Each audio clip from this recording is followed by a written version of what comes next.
ब्यादल कुलपूजा पर्वत हुवास। हामीहरूको यो कुलपूजा प्रत्येक 3 वर्षको दिन ज्येष्ठ गंगा दशहराको दिन सायद निकालेर पूजा गर्ने गर्छौं। प्रत्येक 3 वर्षमा सबैजना जमघट भएर हामीले आफ्नो पुर्खौली आफ्नो पुर्खाहरू कुलदेवतालाई सम्झेर पूजा गर्ने गर्छौं।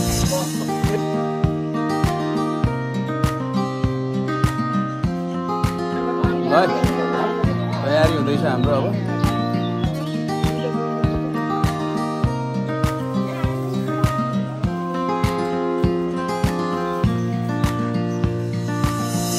यसले काट्छ आज। अबे कस्तो थियो छोरो मान्छे भएर काट्ने हुन्छ यार। कसले काट्छ त अब यहाँ सबै बुढो छन् अरू।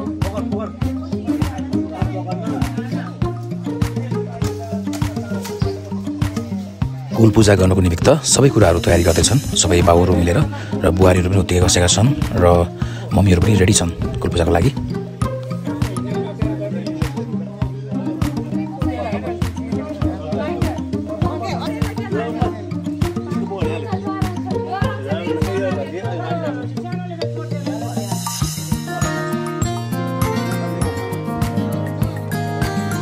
गरौँ हुन्छ पनि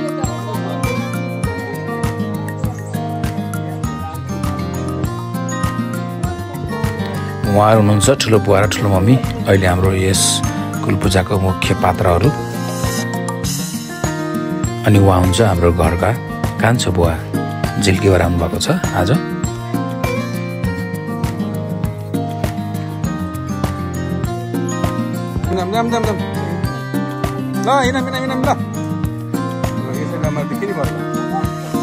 उहाँ हुनुहुन्छ दाजुभाइमा माइलो भाइ यानि कि मेरो पिता। उहाँ हुनुहुन्छ मेरो मम्मी पशुपति श्रेष्ठ। दाजुभाइमा सबभन्दा जेठो छोरो ईश्वर श्रेष्ठ।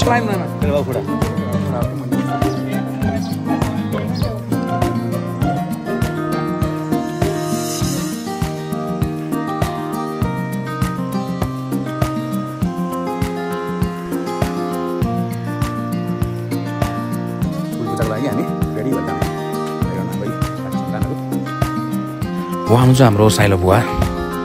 निकै हतारमा हुनुहुन्छ आज, निकै फुर्तिलो र सामाजिक कार्यमा एकदम अगाडि।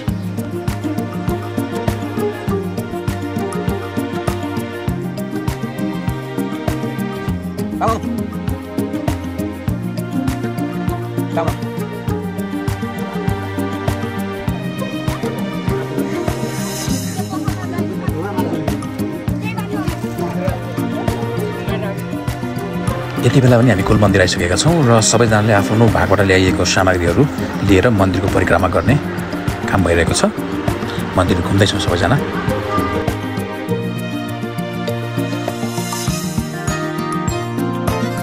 मन्दिर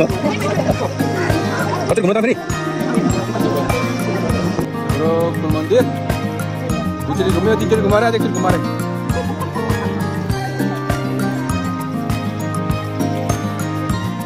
घुम्ने छोरा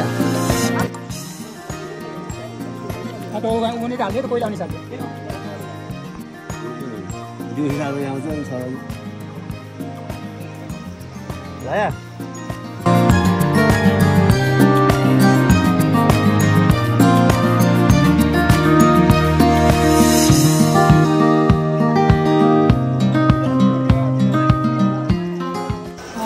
सबभन्दा पहिला म नमस्कार गरेँ। आज हामी सबभन्दा पहिला हाम्रो यो पूजा हाम्रो यो ब्यादल एक्चुअली हाम्रो खास ब्यादलनी बुढी भन्थे हाम्रो अजीलाई। उहाँहरू आएको लगाउ आज 70-75 वर्षभन्दा अगाडि, ठ्याक्कै यो थाहा छैन हामीलाई। 70-75 वर्ष अगाडि आउनु भएको हो र हामीले यो आएपछि अब हामीहरू त कहाँ आइदियो थाहा छैन। यो हामीले दाजुभाइ पछि हामीले सम्झेर बिचमा गएर यो स्थापना हामीले गरेका छौँ। तर यसलाई व्यवस्थित हामीले गर्न सकेका छैनौँ। अझै व्यवस्थित गर्ने जमर्कोमा छौँ। अगाडिलाई के गर्नुपर्छ भने हाम्रो सरसल्लाह हुनै छ। त्यसपछि हामीहरू यसलाई गर्दै अगाडि बढाउँदै जान्छौँ। अब हामीले सिक्दै हामीले जानेको कुरा हामी अहिले गर्छौँ, नजानेको हामी छोरा नातिलाई सिकाउँदै जान्छौँ। त्यसपछि उहाँहरूले अगाडि त्यसरी बढाउनु हुनेछ भन्ने हामी सबै छौँ। अरू त त्यो जति के हो हाम्रो दाइलाई जेठो दाइलाई थाहा होला। पुजारी जस्तो भएर काम गरिराख्नु भएको छ। अपन केही कुराहरू लिनु भने क्या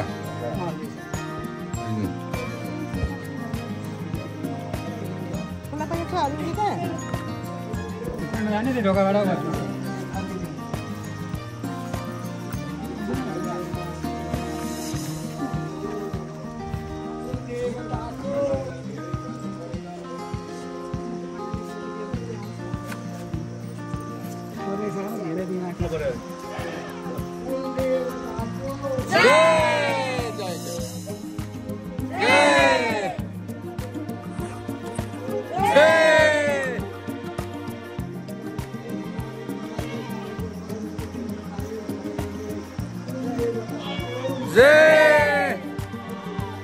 ल आजको पूजा हामी सकिसकेका छौँ सबैले सम्झिसकेका छौँ र अब बलि दिने कार्यक्रम रहनेछ एकछिनपछि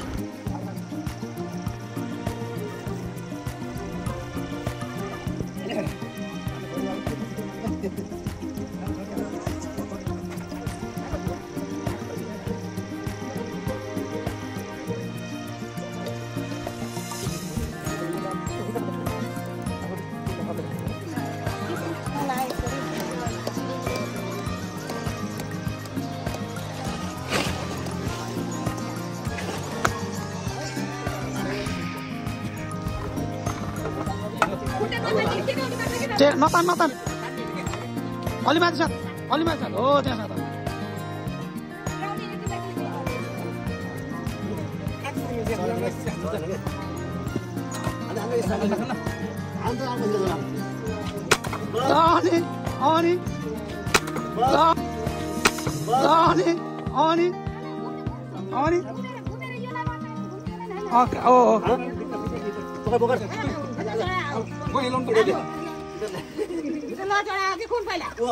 टाउको देखा छन्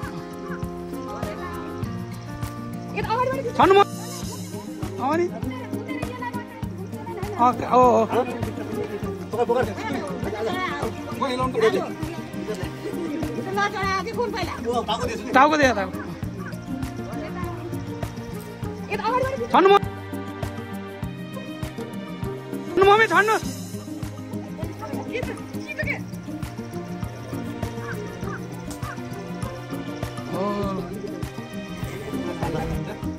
लाग्यो न अघि पुरा गर्दा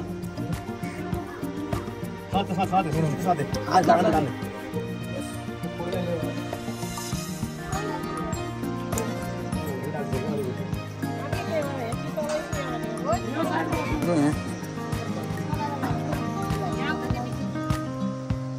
ल मलाई बल्ल आइपुग्यो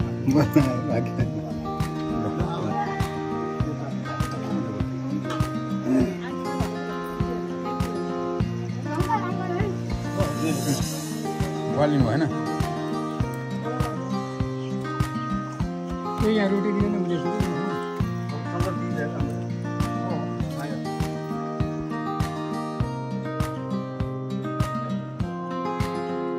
भने हाम्रो पुर्खा भनेको हाम्रो भ्यादीबाट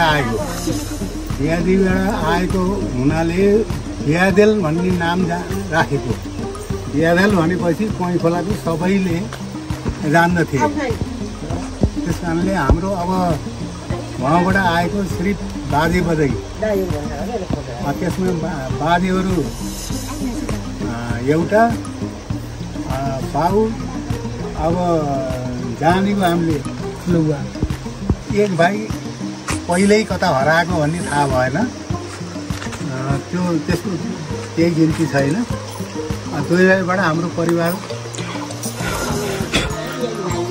एक भाइको मात्रै परिवार छौँ हामी जेठो बुवाको दाइ परिवार हुनुहुन्न बिहा भएर परिवार यो पुरै यस्तो बताउँदाखेरि त ठिक पनि हुन्न होला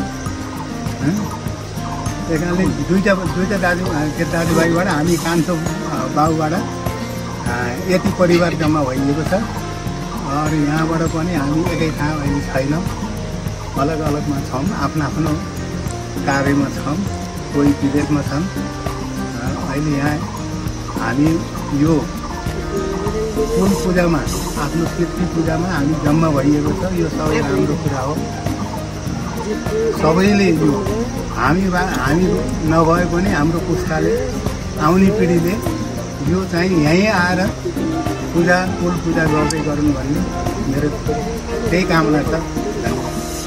म भन्छु अब म के भन्छु भने 3 वर्षमा हुने पूजा 3 वर्षमै हुनुपर्छ, अर्को वर्ष सार्न पाइँदैन। केही कसो बन्द भयो भने ट्याक्सी लिएर पनि आउनु पर्यो। कुल पूजा हो कि होइन भन्नु त होइन है? उपस्थित हुनु पर्यो, यहाँ सरसल्लाह हुनु पर्यो। मेन भनेको कसरी गर्ने के गर्ने। अघिल्लो दिन चाहिँ जान्न भन्नुभयो, राति फेरि जाम भन्नुभयो, मलाई थाहै थिएन है। एकैचोटि सरसल्लाह हुनु पर्यो, कसले खसी खोज्ने हो, कसको जिम्मा हो, सबै लाउनुपर्छ दाजुभाइ।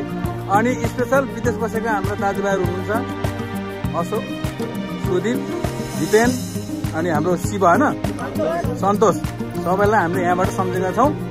केटाहरू अर्को साल चाहिँ अब अर्को नेक्स्ट कुल पूजामा सबैजना जम्मा हुनुपर्छ है। ओके, जय कुल पूजा।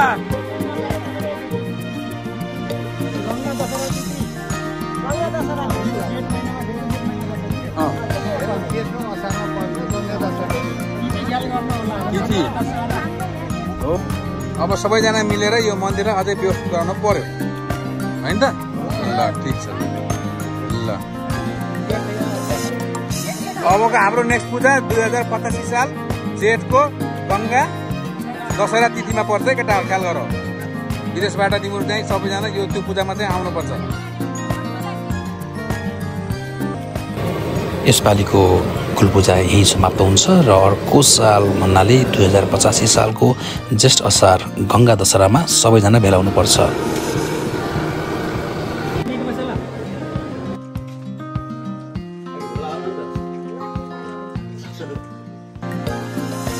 रेडी